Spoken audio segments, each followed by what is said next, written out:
Hello everybody.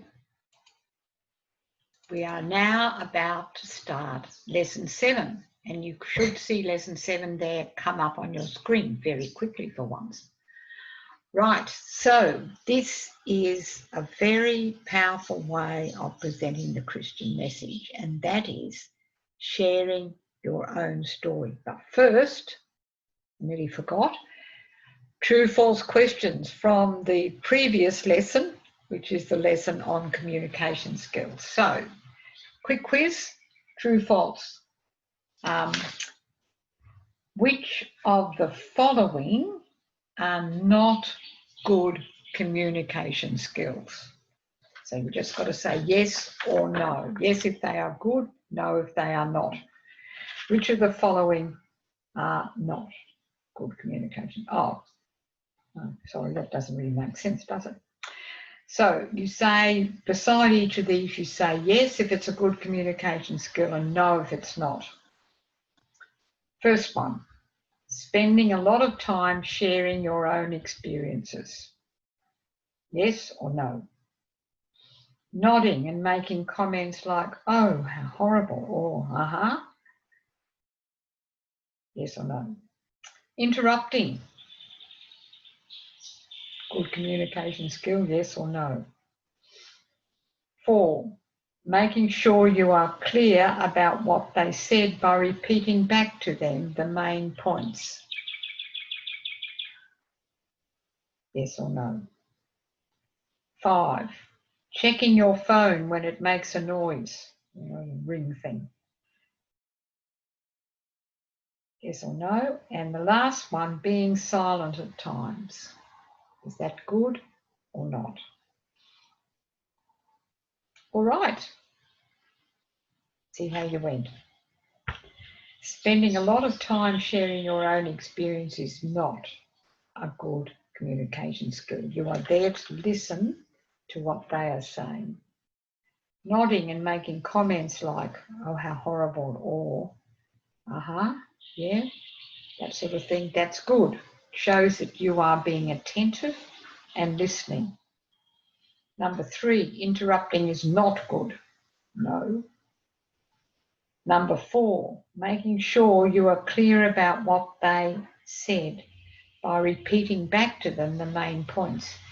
This shows them that you have understood, and it helps them understand if they get the message that they wanted to get over to you.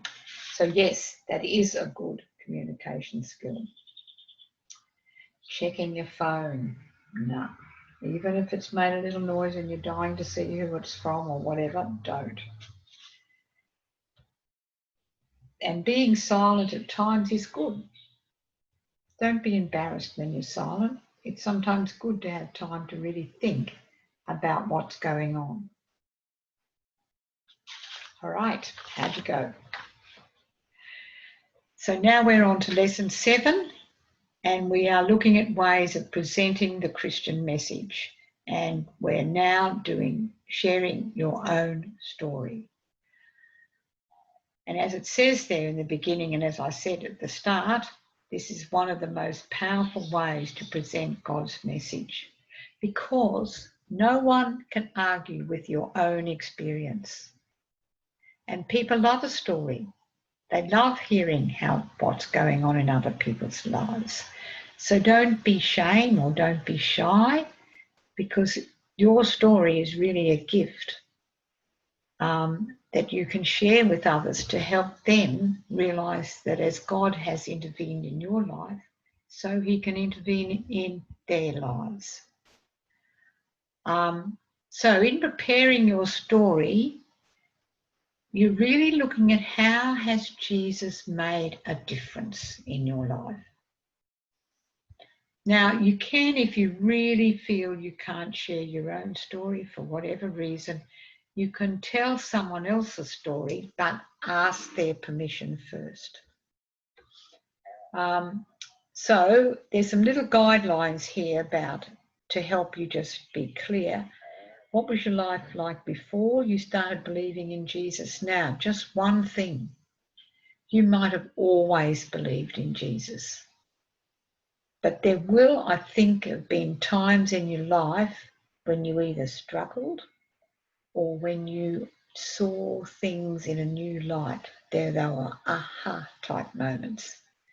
So think about those sorts of experiences where you really took a sort of giant leap into greater depths of faith, and say what it was like beforehand and what it was like after this happened. I can remember the story of Johnny Erickson, who dived into a pool at 18 and became paralysed, her whole body. And she, before that, had been a Christian, gone along, everything was rosy, everything was good, and then suddenly her whole life completely changed. But she could look back 2 years later and say that that was a blessing, because in that time, even though she believed in Jesus, believed in God, went to church every Sunday, part of a youth group, her depth of her relationship with God was so infinitely better and deeper 2 years past the accident that she could be thankful that this happened. Anyway, that sort of thing, we don't all have experiences like that, but what led up to your change in belief? Now, that may not be appropriate for you, but if there were some things that happened, some crises that happened in your life, share them. What came before this change in what you believed? And then what happened after you believed? How did your life change? Now, if there were difficulties and if there were troubles, talk about these. Don't pretend that everything was easy or rosy when they weren't. But because it's very useful for people to hear that people do struggle, and share how you've dealt with them or are still dealing with them. Number 5, it's really important. I really want you to include at least one Bible passage that is either illustrated in your life or has meant something very important to you. Okay, include at least one Bible passage. All right, so little summary up here about what's involved, right at in introduction, which is basically the first point, 2, 3 and 4, and as I said, include which ones are appropriate to you, and then there's a couple of page and a half to tell your story. Now the assessment part of this, it's not the writing of the story, but actually the presenting of the story, which you will need to do in a small group of 2 or more. These can be your friends, your family, whoever you would like to present, or you feel, yes, that you would like to present your story to. But you and the people who've listened to your story need to really reflect about the story. What was good or powerful about my story? Now, you mightn't be able to see it, but the people who are listening may really be able to see. That's what you write down. You can use their words if you wish. 2, did my story make sense, or were some important bits left out? Again, the people who are listening are probably good at doing this. They got a little bit lost because you left out some important bit. Because you know it, you probably didn't notice, or maybe not noticed. If there were important bits left out, then mention those. 3, did my story get over the message that Jesus had made a difference to my life? If not, what could you say or do differently? Okay, think about that. Did I really show that Jesus in my life has made a difference? What good communication skills did you use? Again, ask the people who've been listening. Did I speak clearly and loudly? Did I look at the audience? And didn't say too many mumblings? whatever. And 5, good, very important part, write down what ideas you have that might improve how you tell your story in the future. Remember, this is all a learning on how you can make your story as powerful as you can. All of us need help in getting over our message, our stories, as clearly and as well as we can. So also assessment task 19B, ask those who listened and maybe yourself, think what strengths there were in your presentation and what weaknesses there were. There will always be some weaknesses, so don't say none. So just think what weakness, or it might be that I could have elaborated more on whatever. So that's for you to think about and for you to learn from those who've been listening to you. So that's one way of presenting the Christian message, but there are other resources and ideas you can use to present the Christian message. So these are things other than just plain telling or preaching. There are all sorts of other things you can do which are very powerful if used in the right environment. First one is you can use dances, plays or skits. Dance is really I've seen some very good Indigenous dances explaining gospel stories, and I found it really powerful, so I'm sure most of you would as well. And drama can be funny, but it can also get its message across, because to a lot of people, it is a lot real when they see things being acted out. Okay, so dramas, plays, skits. Use songs or poems. Again, a lot of, especially emotions and feelings, can be portrayed very powerfully by songs and words. So if you know a song or written a song or a poem that expresses a gospel message, use it. Elaborate on it. Excuse me. Using an everyday object to tell the gospel message. Phones. You can think of a phone as giving a message in various ways, but you've got to open it and you've got to turn it on. So if God wants to talk to you, you've got to do something to listen and tune in to what he's saying, just like you have to turn a phone on and listen, read what's being told you from the phone. Light bulbs. You think you've got to turn them on too. But when they're on, you can see things differently than what you do with no light. No light, you can't see anything. But a light bulb can really show you all sorts of truths. Flowers, seeds. There's an endless number of things. Just let your imagination go and think, what message can I give with a pen or a cup? Lots of different things. If you did Christian outreach, Christian teaching, this was one of the activities you had to do. And if you were in a class at that time, you might have been very impressed by the number of different ideas that people had in what they could use to share this, to share the gospel with things just around us. Movies or YouTube clips, again,